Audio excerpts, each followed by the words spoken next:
السلام عليكم ورحمة الله وبركاته. ازيكم يا بنات؟ عاملين ايه؟ يا رب تكونوا بخير. النهارده ان شاء الله هعمل معاكم الكريب الاقتصادي بحشوة اقتصادية جدا من غير لحمة ولا فراخ. هعمله معاكم اقتصادي بحاجة موجودة في كل بيت، كل الاولاد بيحبوها. هعمله معاكم باسهل طريقة وان شاء الله هيعجبكم. يلا بينا نشوف الطريقة، بس ما تنسيش اللايك والاشتراك في القناة. يلا بينا. واول حاجة هعملها هي الشاورما النباتي. معايا كمية من البطاطس قشرتها وغسلتها ونقعتها في مية عشان البطاطس ما تسودش. ومقطعه البطاطس شرايح رفيعه زي الشاورما، وقطعت البطاطس بقشرت البطاطس عشان تكون شبه شاورمه اللحمه او شاورمه الفراخ. بقشرت البطاطس، بتقطعي البطاطس شرايح رفيعه بالشكل ده. احنا مش عاوزينها بطاطس شيبس، احنا عاوزينها شرايح رفيعه عشان تكون شبه شاورمه اللحمه او شاورمه الفراخ.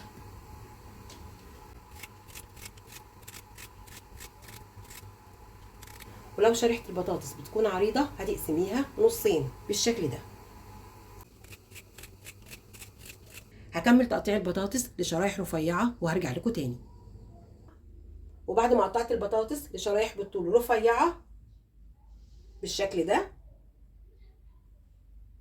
وعلشان اتبل الشاورما النباتي معايا بصلايه مفرومه، فنجان من الخل والتوابل، معلقه صغيره بابريكا، معلقه صغيره مرقه فوريه، معلقه صغيره ملح، نص معلقه صغيره فلفل اسمر، ومعلقه صغيره من بهارات اللحمه او بهارات الفراخ، ومعلقه صغيره من الثوم المفروم. ولو حابه الشاورما سبايسي هتزودي نص معلقه صغيره من الشطه. هبدا بسم الله الرحمن الرحيم وهتبل الشاورما النباتي في طبق او في بوله. هحط الخل والبصله والثوم المفروم والبهارات وهخلطهم مع بعض كويس جدا.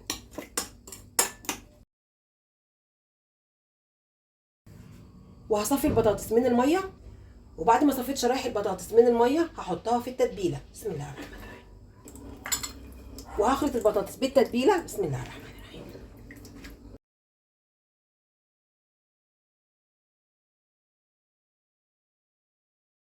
وبعد ما خلطت شرايح البطاطس بالتتبيله هغطي عليها واحطها في التلاجة اقل حاجه ساعتين. هغطي عليها واحطها في التلاجة وهرجع اعمل معاكم اظبط عجينه للكريب.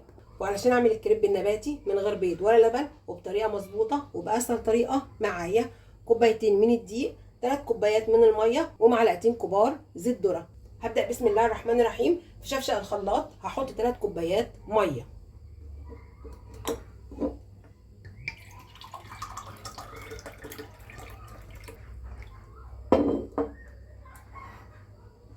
اول كوبايه من الميه،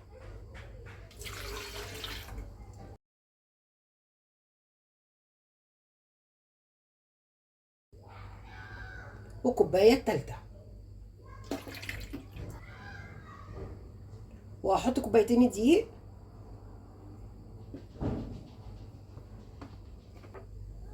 والزيت ونص معلقه صغيره ملح، وهاخدهم واضربهم في الخلاط. وممكن كمان بتخلطيهم بالمضرب اليدوي. وبعد ما خلطت الكريب النباتي بشفشق الخلاط احطه في طبق او في بوله. بسم الله.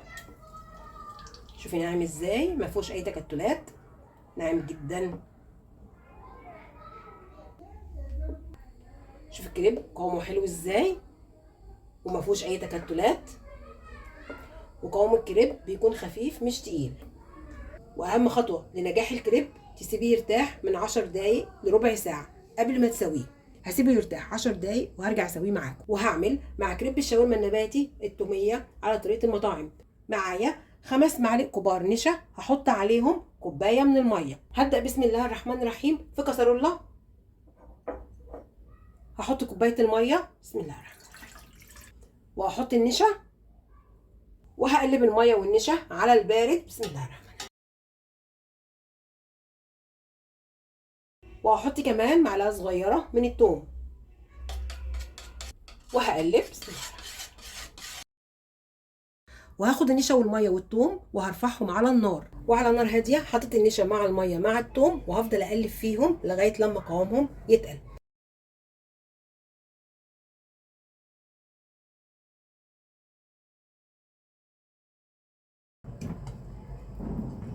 كده قوامها حلو جدا. هطفي النار وهسيبها لغايه لما تبرد.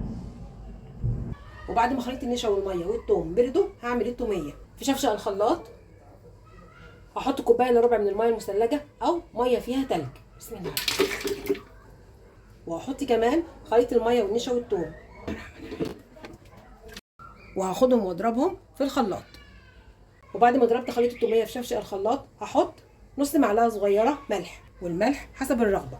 بسم الله الرحمن الرحيم. وهحط كمان على خليط التوميه ربع معلقه صغيره ملح الليمون. ملح الليمون بيدي مزازه حلوه جدا للتوميه، او عصير نص ليمونيه. بسم الله الرحمن الرحيم.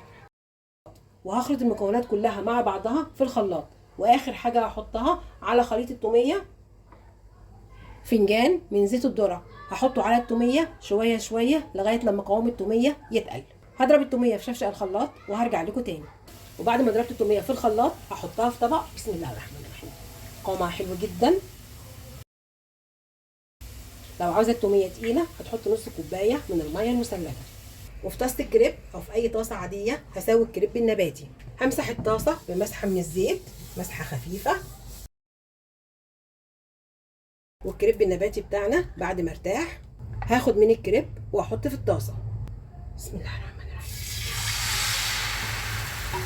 وبحرك الطاسه بسرعه وهي سخنه عشان الكريب كله يكون سوا واحد.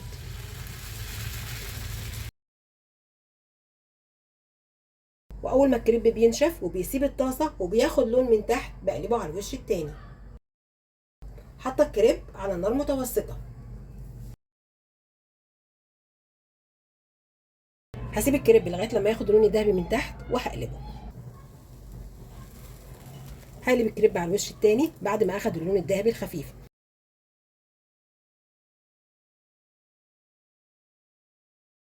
وبعد ما الكريب اخد اللون الذهبي من على الوشين هشيله. بسم الله الرحمن الرحيم. بشيل الكريب وبحطه في فوطه مطبخ نظيفه عشان الكريب يفضل معايا طري بالشكل ده. وهغطي عليه عشان يفضل طري. وهغطي على الكريب. هعمل واحده كريب تاني والطاسه بتدينيها مره واحده بس بالزيت. بسم الله الرحمن الرحيم. وبحرك الطاسه بسرعه عشان الكريب يكون كله سوا واحد. بسم الله الرحمن الرحيم. وكمان عشان الكريب ما يكونش فيه فراغات. ولو الكريب فيه فراغات هتزوديها بعجينه الكريب بالشكل ده. وبتحركي بسرعه عشان الكريب يكون في الطاسه كله سوا واحد. ولو عندك العصفوره او عصايه الكريب هتسوي بيها الكريب في الطاسه. هسيب الكريب لغايه لما الكريب يسيب الطاسه وياخد اللون الذهبي من تحت. هبدا اقلبه. هحرك حواف الكريب. بسم الله الرحمن الرحيم. الكريب بدا يتحرك في الطاسه. هسيب الكريب لغايه لما ياخد اللون الذهبي من تحت وهقلبه. نشوف الكريب اخد لون من تحت ولا لا. بسم الله الرحمن الرحيم. بسم الله ما شاء الله اخد اللون الذهبي. هقلبه على الوش التاني. هقلب الكريب على الوش التاني. بسم الله الرحمن الرحيم. بسم الله الرحمن الرحيم. هسيب الكريب لغايه لما ياخد لون وهشيله. الكريب بياخد اللون الذهبي من على الوش التاني بسرعه. نشوف الكريب اخد لون من على الوش التاني ولا لا. بسم الله الرحمن الرحيم. كده خلاص الكريب بتاعنا استوى. هشيله. وبحط الكريب في فوطه مطبخ نظيفه عشان الكريب يفضل معايا طري.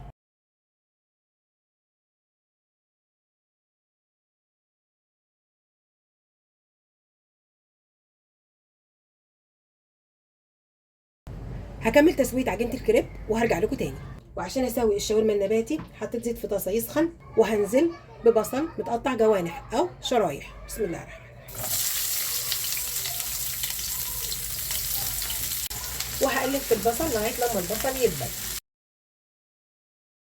وهنزل كمان بفلفل اخضر مع فلفل احمر متقطع شرايح، وممكن كمان فلفل الوان. بسم الله الرحمن الرحيم. وهقلب. ممكن تزودي كميه البصل والفلفل او تقلليها حسب رغبتك. وبعد ما الفلفل والبصل دبلوا هنزل بالشاورما النباتي. هنزل بالشاورما النباتي. بسم الله الرحمن الرحيم. هقلب الشاورما النباتي. بسم الله الرحمن الرحيم.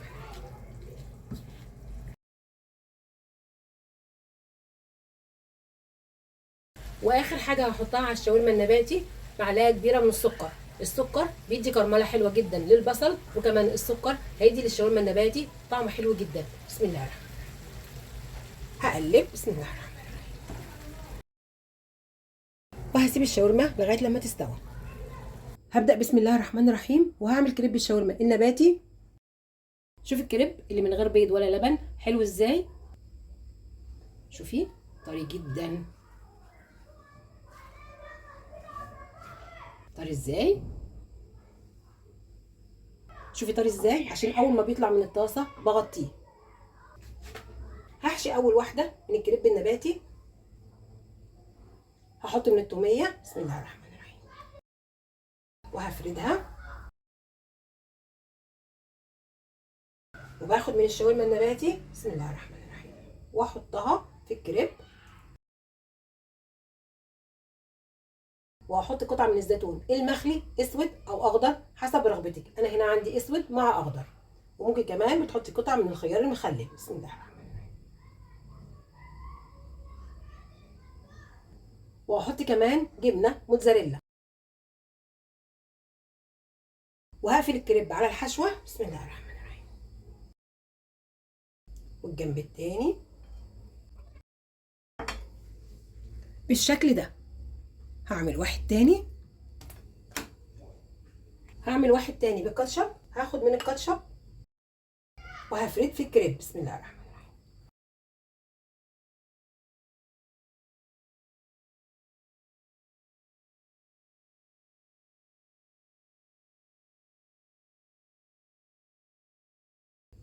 بالشكل ده. هكمل حشو الكريب وهرجع لكم تاني، وهرجع الكريب الطاسه ياخد لون والجبنه تسيح. بسم الله الرحمن الرحيم. وعملت كمان كريب بالحجم الوسط.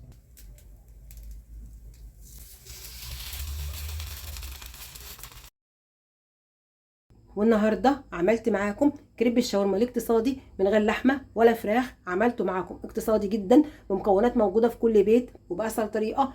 وعملت كمان التوميه على طريقه المطاعم، غدا او عشاء خفيف، جربيهم على طريقتي واعمليهم لاولادك وان شاء الله هتعجبهم. يا رب تكون حلقتي النهارده عجبتكم، وما تنسوش تعملوا لايك وشير الفيديو واشتراك للقناه وتفعيل زر الجرس عشان يوصلك مني كل جديد. السلام عليكم ورحمه الله وبركاته.